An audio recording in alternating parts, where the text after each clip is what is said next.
I restated my claim and was told that I'm not expected to reveal their names, but am expected to tell the truth.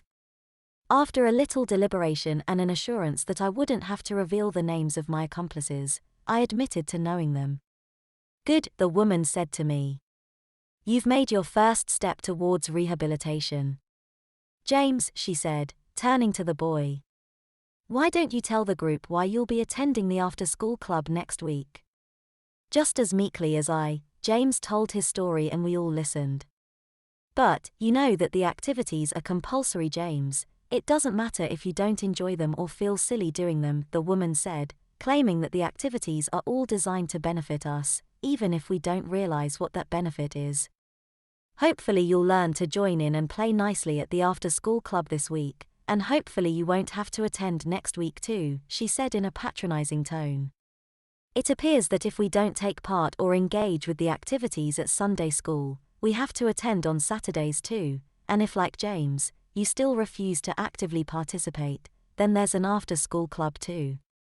Standing here today, in my girly shoes and socks and my pretty white frock is the worst thing I've ever endured. I can't imagine the prospect of having to attend every day, and James doesn't look too happy about it either. We were told to grab a stool each and assemble them in a semicircle. They're stacked at the far end of the hall and I follow the others to fetch one and can't help but observe their dresses.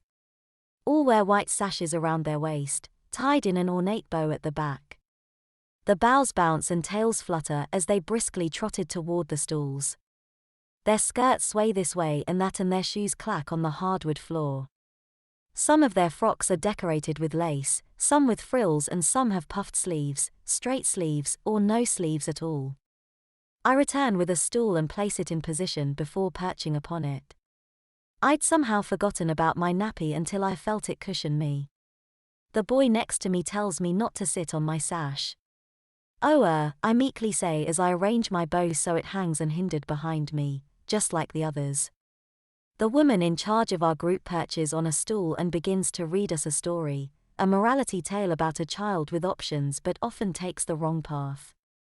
She asks questions and prompts us to think about our answer for a moment first.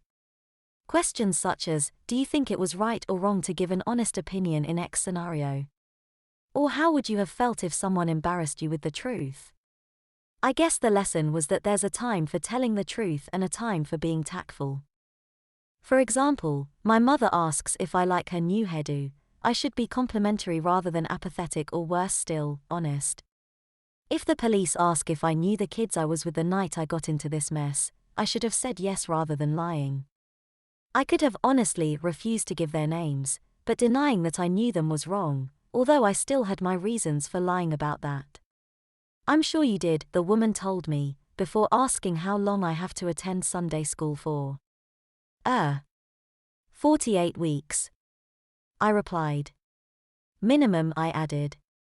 And how long do you think you'd have to attend had you not lied about knowing your accomplices, she asked. I didn't know.